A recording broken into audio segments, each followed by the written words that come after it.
انس رضی اللہ تعالی عنہ کہتے ہیں کہ جب نبی کریم صلی اللہ علیہ وسلم قضائے حاجت کے لیے نکلتے، میں اور ایک لڑکا دونوں آپ صلی اللہ علیہ وسلم کے پیچھے جاتے تھے اور ہمارے ساتھ پانی کا ایک برتن ہوتا تھا۔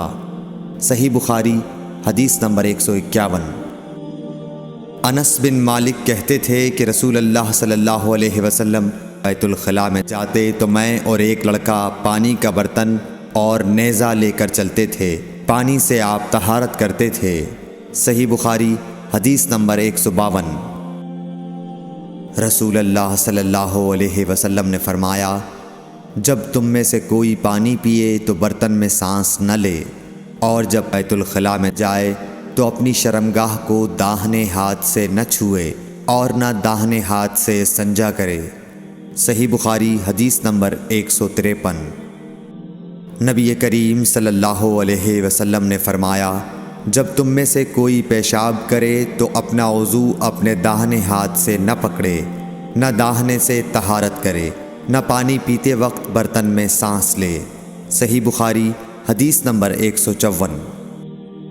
حضرت ابو ہریرہ کہتے ہیں کہ رسول کریم صلی اللہ علیہ وسلم ایک مرتبہ رفع حاجت کے لیے تشریف لے گئے۔ آپ کی عادت مبارکہ تھی کہ آپ چلتے وقت ادھر ادھر نہیں دیکھا کرتے تھے، تو میں بھی آپ کے پیچھے آپ کے قریب پہنچ گیا۔ مجھے دیکھ کر آپ نے فرمایا کہ مجھے پتھر ڈھونڈ دو تاکہ میں ان سے پاکی حاصل کروں، یا اسی جیسا کوئی لفظ فرمایا، اور فرمایا کہ ہڈی اور گوبر نہ لانا۔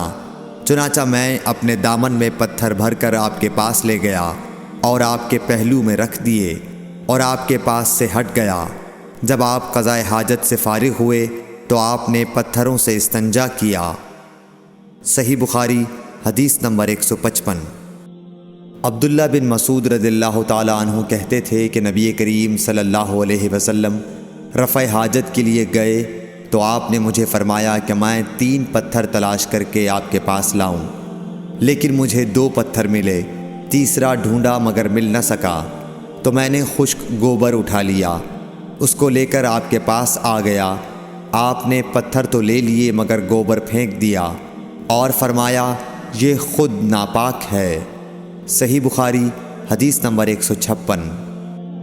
ابن عباس رضی اللہ تعالی عنہ کہتے ہیں کہ رسول اللہ صلی اللہ علیہ وسلم نے وضو میں ہر عضو کو ایک ایک مرتبہ دھویا۔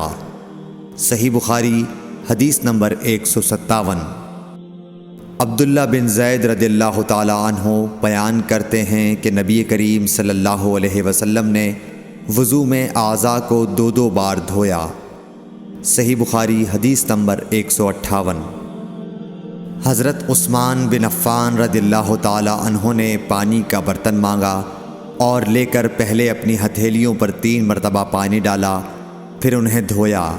اس کے بعد اپنا داہنا ہاتھ برتن میں ڈالا اور پانی لے کر کلی کی اور ناک صاف کی، پھر 3 بار اپنا چہرہ دھویا اور کوہنیوں تک 3 بار دونوں ہاتھ دھوئے، پھر اپنے سر کا مسح کیا، پھر پانی لے کر ٹخنوں تک 3 مرتبہ اپنے دونوں پاؤں دھوئے، پھر کہا کہ رسول اللہ صلی اللہ علیہ وسلم نے فرمایا ہے کہ جو شخص میری طرح ایسا وضو کرے پھر 2 رکعت پڑھے جس میں اپنے نفس سے کوئی بات نہ کرے تو اس کے گزشتہ گناہ معاف کر دیے جاتے ہیں۔ صحیح بخاری حدیث نمبر 159۔ رسول اللہ صلی اللہ علیہ وسلم فرماتے ہیں کہ جب بھی کوئی شخص اچھی طرح وضو کرتا ہے اور خلوص کے ساتھ نماز پڑھتا ہے تو اس کے ایک نماز سے دوسری نماز پڑھنے تک کے گناہ معاف کر دیے جاتے ہیں۔ صحیح بخاری حدیث نمبر 160۔